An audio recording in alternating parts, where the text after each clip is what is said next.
So in this video today, I'm going to show you how your makgeolli kind of progresses.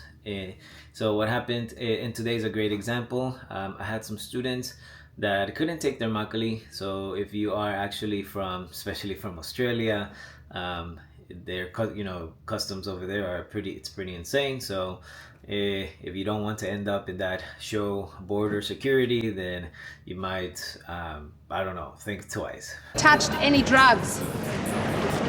I don't understand. Right. Now here's the thing. So I have three different types of makgeolli, and I'm just gonna give you more insights about it. So here we go.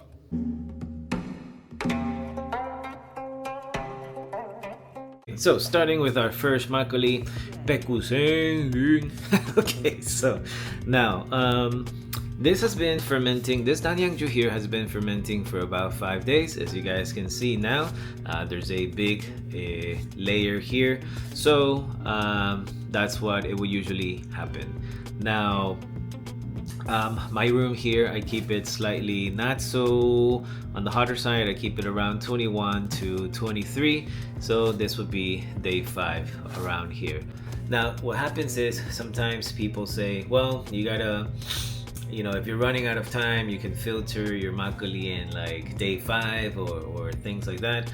Or if you have to do that, you have to do it, right? I don't hugely recommend to do that, is because what happens is things need to run its course. So to give you an example, if you cut the fermentation process slightly on the early side, you're not giving enough time for the yeasts to convert those sugars into alcohol, so it leaves remaining different types of other compounds. I believe it's aldehydes and things like that. What happens is it will create much heavier esters and something like very green grassy kind of stuff. The grass or the green apple. Now everything subtle in subtle amounts is great, and that's what we want, but everything that's over, then that's when things don't taste very good, right? So what's gonna happen is you might find things sweeter, but at the same time your mouth is gonna get slightly numb with all those flavors. So I do not recommend, if anything, to filter your makgeolli way early, or at least, if it's again at this stage, then I would wait until, again, this is day, let's see, this is day so 17, so today's this is day 8, so this can be filtered, definitely. So as soon as you see a 3-layer separation, this is a good, much better sign. Now as you can see, more complex sugars, more everything, more proteins, more fats, everything that gets being broken down now stays here. And this is now day 8, so this is at least, if you want to filter your makgeolli, you're gonna get something nice and well-rounded, perhaps still carbonated too, of course. Now let's jump this has been day, I would say, this is 13, so this is day 12. Okay, so this is day 12 for these two. As you guys can see, now you see a more pronounced, prominent color here. You see a thinner rice cap forming, leaving behind too. As the alcohol comes up, there's gonna be more jigami, or more leftover rice too. Now if you're able to, again, ferment in very steady temperatures, meaning your makgeolli is not going up and down, then I would, yes, leaving it like this is no problem. If you wanted to, you can ferment much longer and slower. Like I always say, it's not a rule of thumb to just strain your makgeolli after a week. You can push your Danyang juice, or your 1 stage, a week,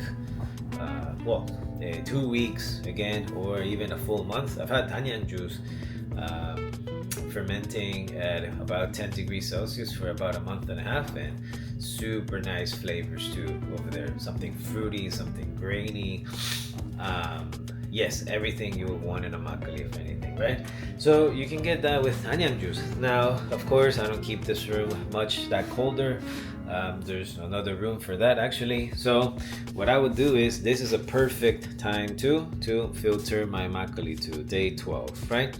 What happens is, if you leave fermenting this much longer, it's quite interesting to see. The alcohol is gonna start coming up, but it doesn't just come up like that. It starts breaking down on the side, and then it starts coming up. Yeah, so which is interesting. It's quite interesting why, how it does that too. Anyways, so I hope these 3 little tips are useful for you guys. Especially, I would say this video is a shout out for everyone who's joined our makgeolli classes. I really appreciate you guys coming to learn how to make makgeolli here. I really hope you guys are making makgeolli too. If you have questions, comments, or doubts, then please leave them in the comments. If you want to improve your makgeolli game, then we have an online course too.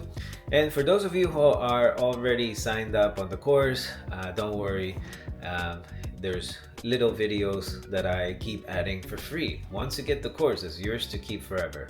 So I'll be adding some videos, and at the same time, hopefully we get to stay more connected. All right, so cool. All right, so I'll be actually I'm gonna be actually filtering all the, well, except for these. I'm not gonna be filtering these, but I'm gonna be filtering actually